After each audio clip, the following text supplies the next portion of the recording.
Hi, everybody. I'm Jim. This is Great Books, Big Ideas. Let's travel to Greece, ancient Greece, Athens, the birthplace of tragic drama. We're going to cover for our Great Books Reading Plan Year 2 list 3 plays by the great poet, tragedian Aeschylus. And this is known as the Oresteia trilogy. 3 plays are Agamemnon, the Libation Bearers, and Eumenides. We're going to give you a brief introduction to these plays with some discussion questions. That's coming up right next on Great Books, Big Ideas.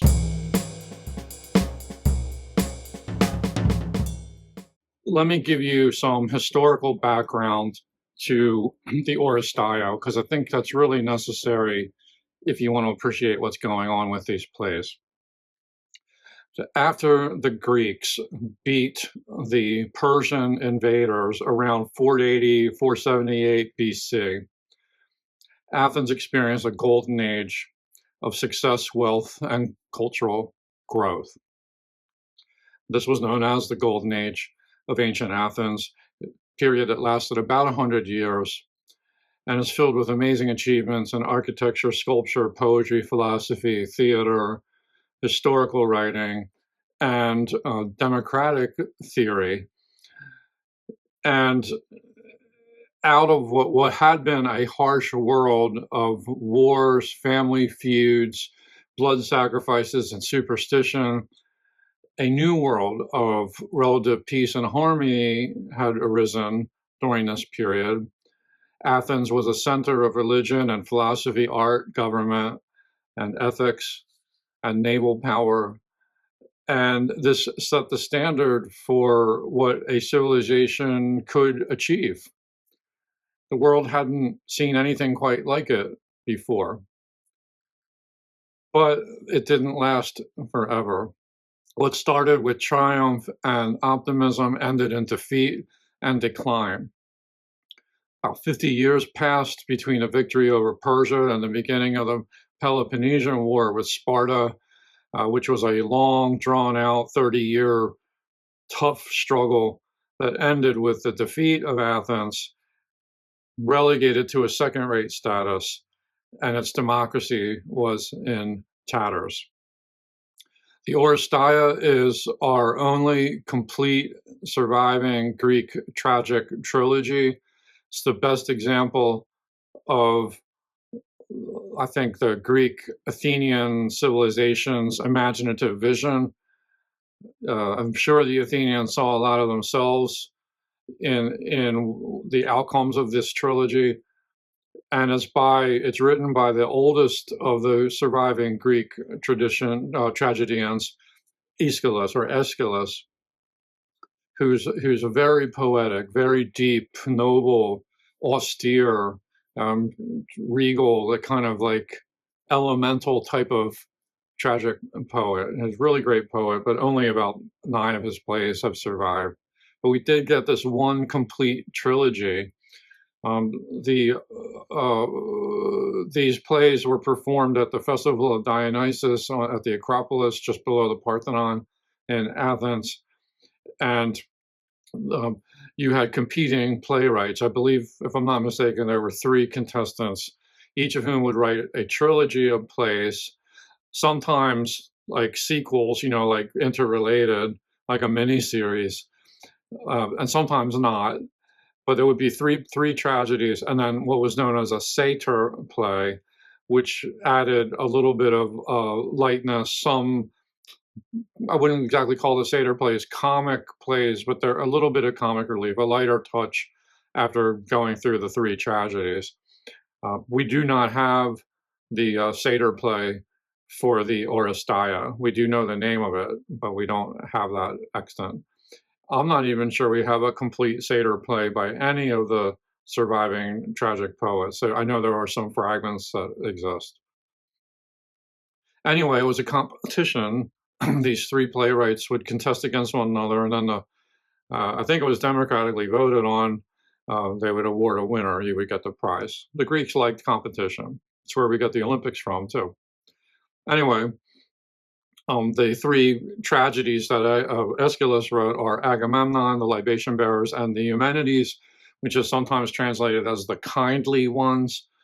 And the satyr play, which again I told you is missing, that was called Proteus. So to fully grasp what's going on with the Oresteia, I really think you have to know some of the mythological history, the backdrop of the House of Atreus, which is in question here. So here's a quick rundown of that, very, very thumbnail. The Atreus family was the most ruthless in Greek mythology. Their leader was Tantalus of Lydia, who angered the gods by serving them his son's flesh. Okay, and as a result, Tantalus was condemned to starve in Hades and the underworld, always just out of reach of the food and the drink. And that's where we get the word tantalize from. And the gods eventually resurrected his son Pelops. And Pelops moved to Western Greece and won the heart of a woman, Hippodamia, through clever tricks, which tragically led to her father's death in a chariot race. Well, Pelops had two sons, Atreus and Thyestes. Thyestes then seduced Atreus's wife and challenged him for the throne. So you've got this brother-on-brother battle. Well, Atreus sent Thyestes away, but then lured him back, supposedly to make amends. But instead, he had killed Thyestes' children and fed Thyestes on their flesh. Eating your young seemed to be the thing to do in the house of Atreus. Thyestes cursed Atreus and his family, and then he went into exile again, along with his son Aegisthus, who figures prominently in these plays. Well, Atreus had two sons, Agamemnon and Menelaus, both of whom we know from the Iliad. And they ruled Argos together and married the daughters of Tyndareus, and the daughters' names were Clytemnestra and Helen.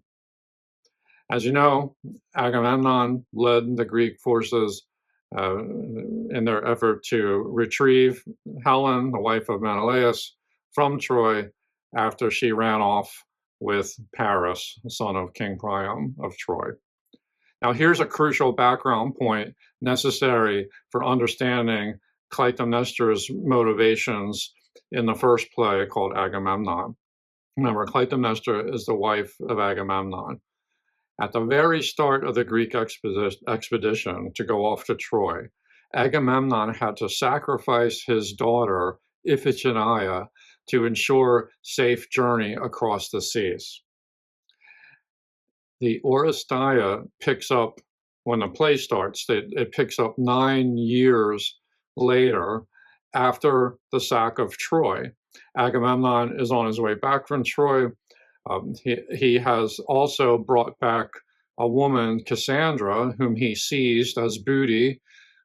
She was King Priam's daughter, and she was also a priestess of Apollo. She has powers of prophecy. You know, Cassandra is the prophet that nobody listened to, and she is his mistress. He basically seized her and brought her back. This is another motivating factor in Clytemnestra's desire for revenge, which you will see played out in the first play, Agamemnon. Remember, Clytemnestra's daughter has been sacrificed. That's Iphigenia. Agamemnon sacrificed his daughter to ensure safe passage to Troy, and now he brings back a mistress from Troy. Clytemnestra is none too happy about that. Well, let's move on to the first play, Agamemnon. The main story of Agamemnon is this. Clytemnestra murders her husband, Agamemnon, to avenge the sacrifice of Iphigenia and the bringing back of this mistress, Cassandra. That's not happy about that either. Well, Clytemnestra has a lover. Her lover is Aegisthus, remember? And they will now take control of Argos. So Agamemnon is high drama, like a beautifully written play. I really like the Lattimore translation. I read it aloud. It just rolled off the tongue really, really nicely. It was just sounded great. Has great speeches, great characterizations, awesome stuff.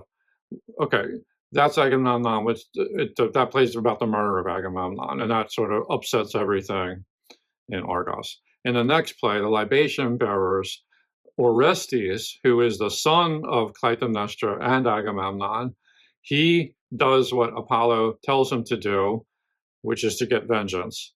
But he goes back to Argos, he kills his mother, Clytemnestra,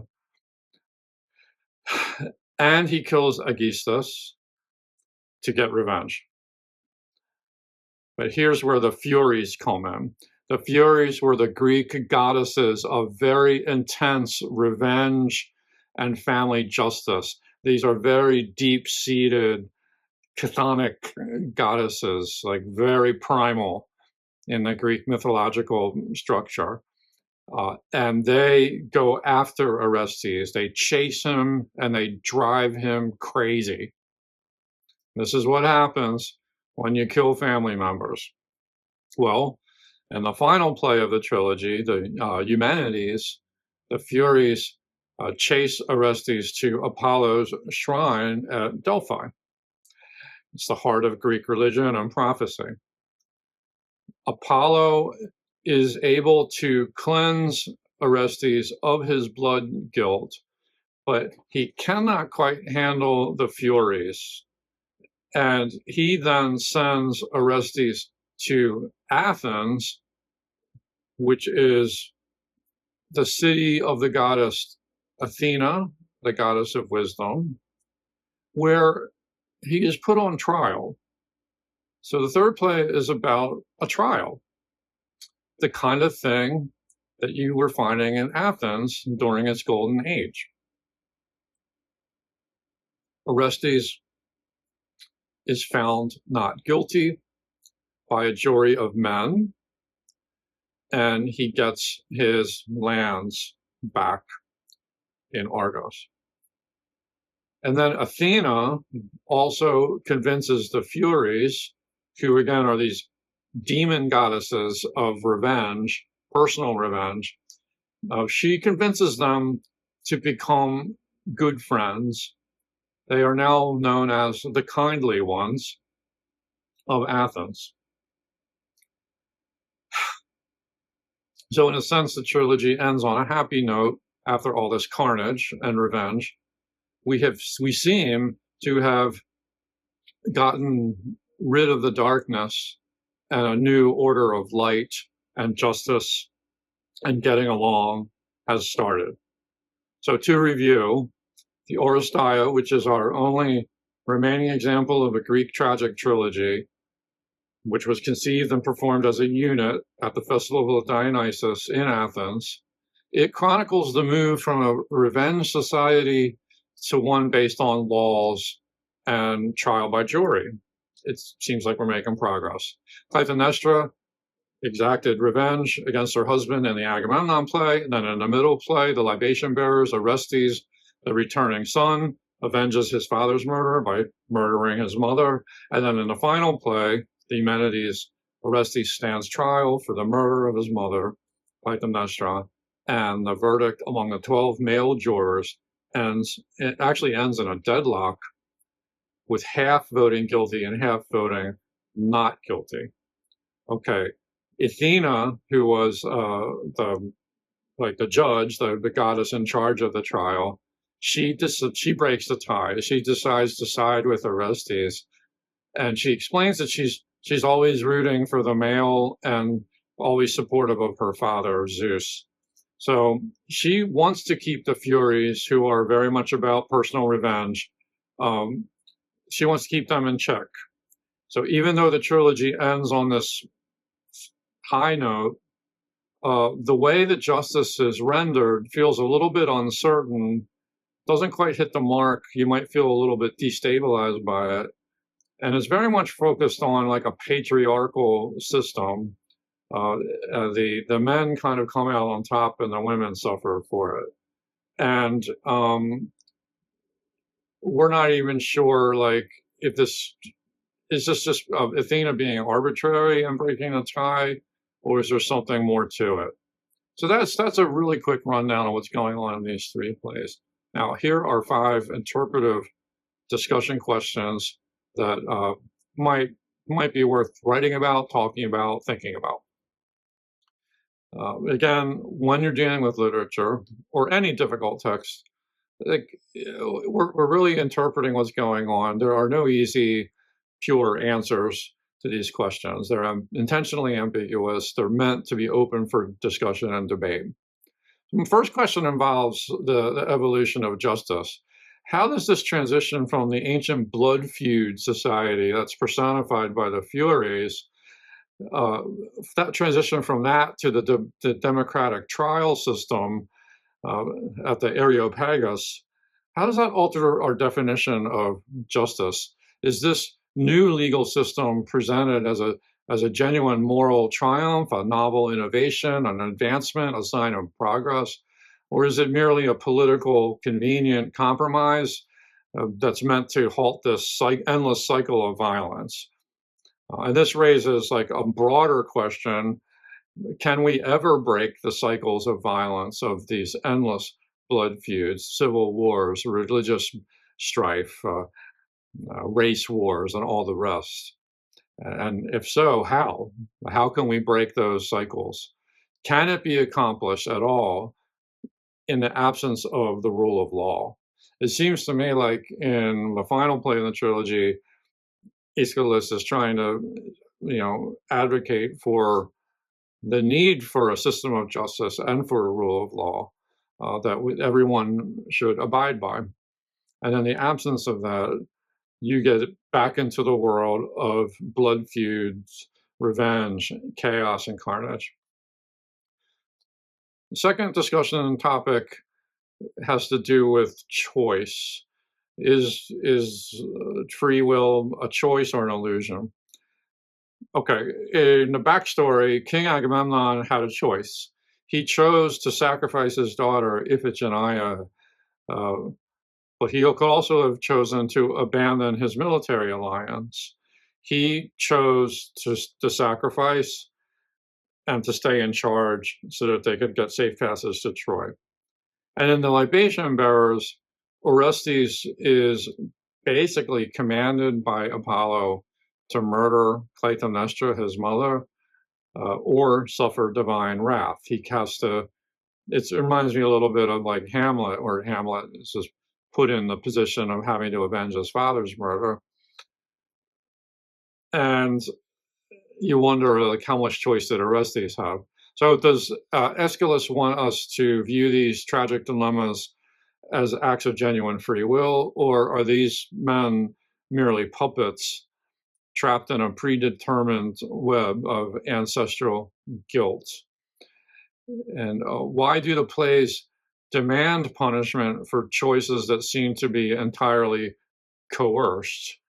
If this decision is forced on you, is it really a free decision? And I want to get into, for discussion point 3, of the theme of the masculine and the feminine. So remember, Athena breaks the jury's tie in Eumenides by voting to acquit Orestes, the male, and she declares that because she has no mother, she's always on the side of the male.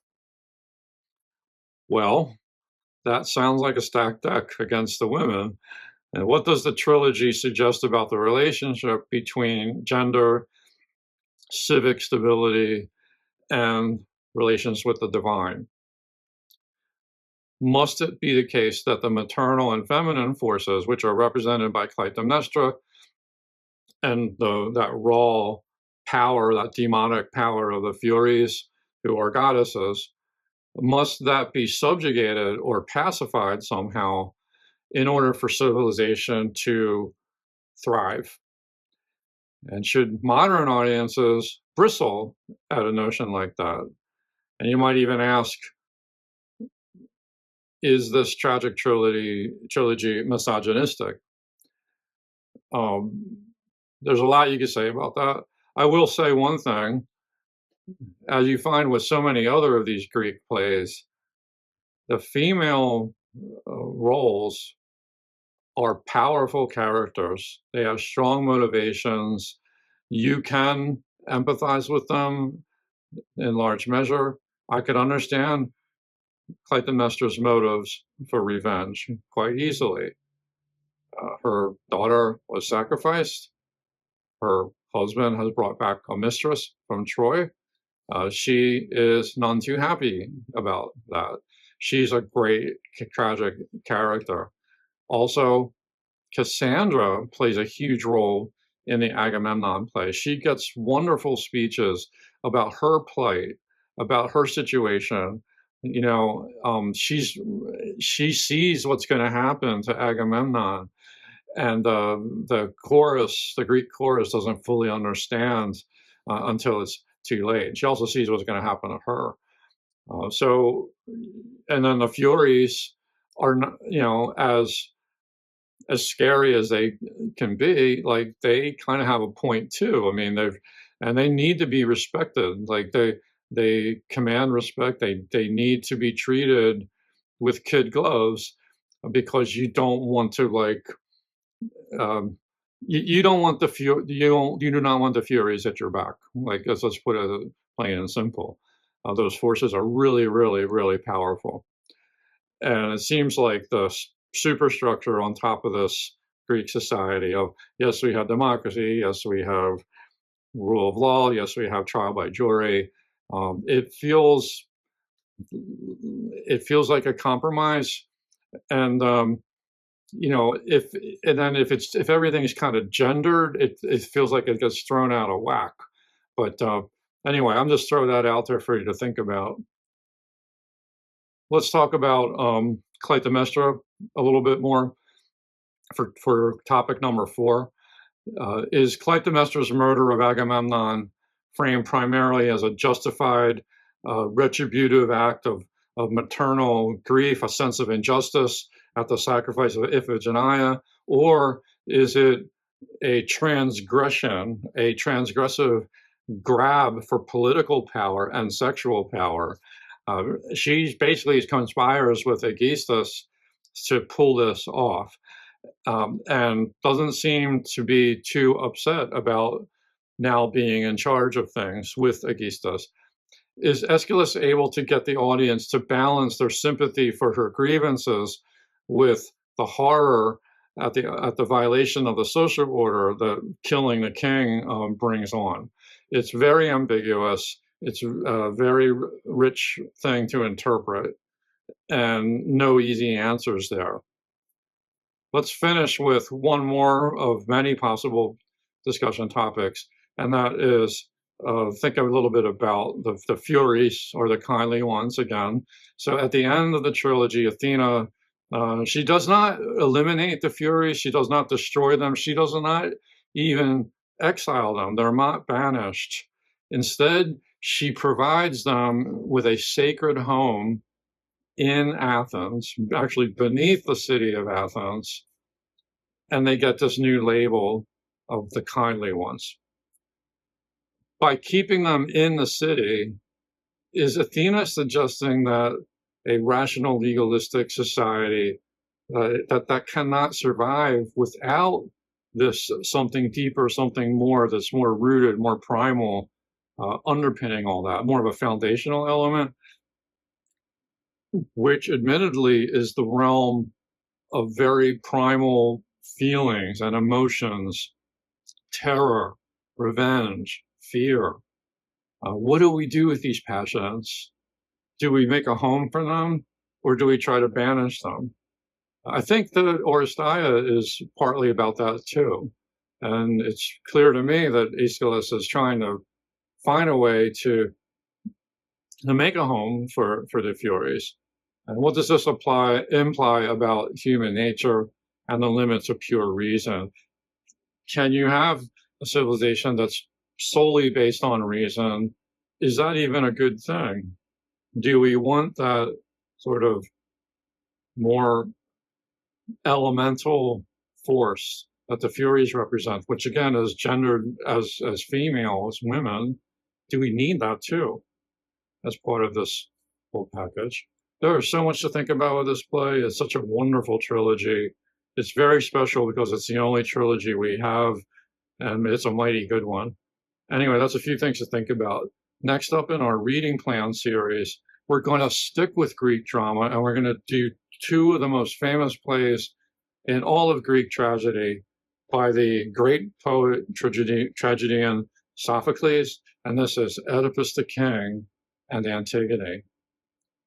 You can't beat these plays, and I'm excited to talk about them in our next episode of the Great Books Reading Plan series. Thanks for watching. Remember, you can always leave a comment, ask questions down below. It's always fun to read your thoughts about these great works of literature. Thanks. Bye-bye. Peace out. Take care of those kindly ones, too. Bye.